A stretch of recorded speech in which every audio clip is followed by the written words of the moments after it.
ඔන්න යාළුවනේ මං අද ඔයාලට කියලා දෙන්න යන්නේ ලෝකේ තියෙන පුදුම හිතෙන ඉදිකිරීම් කීපයක් ගැන. අංක 1 සුනාමි තත්ත්වය ජපානයේ.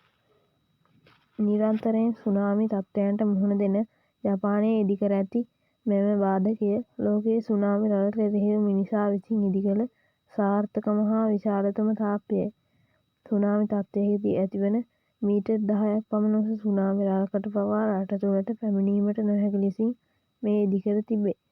මීටර් 15ක් පමණ උස වන මෙම විශාල තාප්පය කිලෝමීටර් 432ක් පමණ මුහුදු තීරයේ ඉදිකර ඇත. මීට අමතරව සුනාමියක් ඇති කරන භූමිකම්පනයක් මුහුදු පතුලේ ඇති වූ වහාම කල්තියා දැනගැනීමේ අධිතාක්ෂණික සංවේදක මෙහි සවිකර ඇත. මේ නිසා ජපානයේ බොහෝ පිරිසක් සුනාමියෙන් ආරක්ෂා වේ.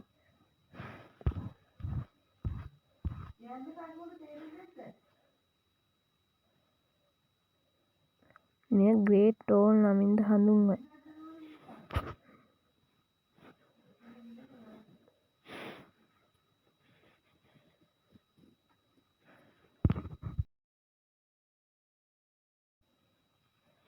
අංක 2 හූවර් වේල්ල. ඇමරිකාවේ ඇරිසෝනා හා නිවාඩා මානයේ පිහිටා ඇති මෙම වේල්ල භූමිකම්පාවලට හොඳින් ඔරොත්තු දෙන ලෙස විශේෂ තාක්ෂණයක් යොදාගෙන ඉදිකර ඇත. මෙම කලාපය නිරන්තරයෙන් භූමිකම්පා සිදුවන කලාපයක් වුවත් මෙම වේල්ලට කිසිදු හානියක් සිදුවන්නේ නැත. භූචලනයේදී සිදුවන කම්පන දරා ගැනීමට හැකි ලෙස මෙය ඉදිකර තිබේ. ඇමරිකා එක්සත් ජනපදයේ ඇති උසම කොන්ක්‍රීට් වේල්ලද මෙයයි. කොලරාඩෝ ගඟ හරහා මෙය ඉදිකර තිබේ. එමෙන්ම මෙය ඇමරිකාවේ විශාලතම ව්‍යාපෘතිය වේ. ඒ ආසන්නයේ හූවර් ඩෑම් නමින් අති විශාල සංචාරක ව්‍යාපාරයක්ද ඇත. ජිබ්‍රෝල්ටර් ගුවන් ධාවන පථය. බ්‍රිතාන්‍යයට අයත් ස්පාඤ්ඤයේ කොනේ පිහිටා ඇති ජිබ්‍රෝල්ටර් ප්‍රදේශයේ ගුවන් ධාවන පථයද අතිශයින්ම අභියෝගාත්මක ප්‍රදේශයකි. මෙම ගුවන් ධාවන පථය හරහා මහා මාර්ගයක් හරහා වැටී ඇති වීම එහි විශේෂත්වයයි. එය පිහිටා ඇත්තේ උස් කඳු සහ මුහුදෙන් වට වූ අද්විතීය හා අභියෝගාත්මක පරිසරයකය. නමුත්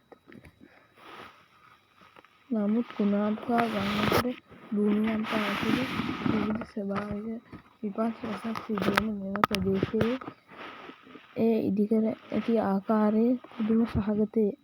නමුත් එම අවදානම්වලින් ආරක්ෂා වන ආකාරයට තාක්ෂණික ක්‍රමයේද යොදාගෙන මෙම ගුවන් ධාවන පථය ඉදිකර ඇත. බ්‍රිතාන්‍ය යටත් විජිතයක් වන ජිබ්‍රෝල්ටර් රාජ්‍ය වර්තමානයේ ස්පාඤ්ඤය සමඟ යුද්ධ කරමින් සිටී.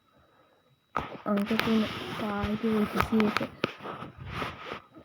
ලොව උසම ගොඩනැගිලිවලින් එකක් වන මෙය නිර්මාණය කර ඇත්තේ තායිවානයේ තායිපේ අගනුවරය. ඉතා ඉහළ රික්ටර් මාපක අගයකින් යුත් භූමිකම්පා මෙකට වුවද හොඳින් ඔරොත්තු දෙන ආකාරයෙන් ඉදිකර ඇත්තේය. භූමිකම්පාවකදී ඇතිවන කම්පන තරංග දරාගත හැකි ආකාරයට විශේෂ ගෘහ නිර්මාණ ඉංජිනේරු තාක්ෂණයක් යොදාගෙන මෙහි පාදම නිර්මාණය කර ඇති අතර භූමිකම්පාවකදී ඇතිවන කම්පනය පාදම මගින් හොඳින් දරාගන්නා අතර ගොඩනැගිල්ලට කිසිදු දැනීමක් සිදුවන්නේ නැත. මේ වන විට එය මුහුණ දී ඇති උපරිම භූමිකම්පාව රික්ටර් මාපකයේ 6.9ක එකකි. එහිදීද ගොඩනැගිල්ලට කිසිදු හානියක් වුණේ නැත.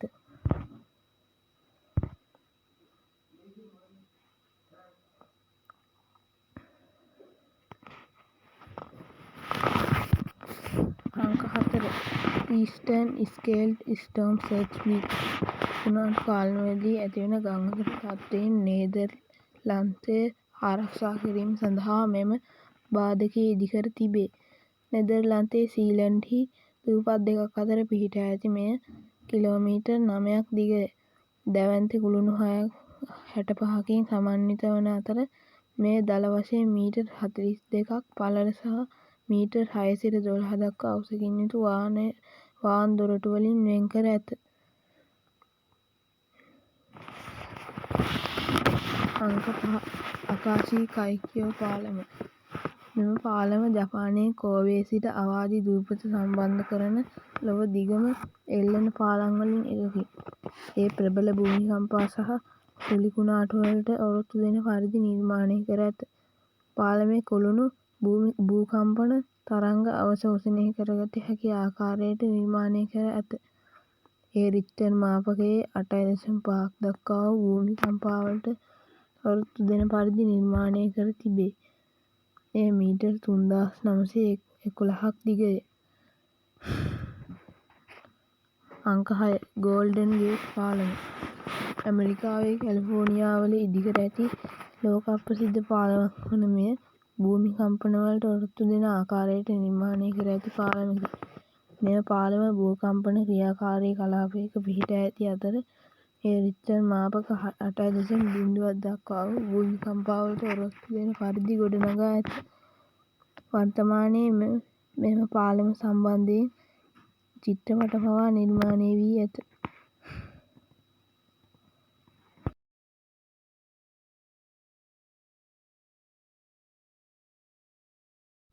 ඉතින් අද වීඩියෝ එක හොඳයි නම් ඔයාලගේ අදහසත් පහලින් කමෙන්ට් කරලා ලයික් එකක් දාගෙන යමු. ඒ වගේම ඔයා තාමත් අපේ channel එක subscribe කරේ නැත්නම් subscribe කරලා bell icon එකත් click කරන්න.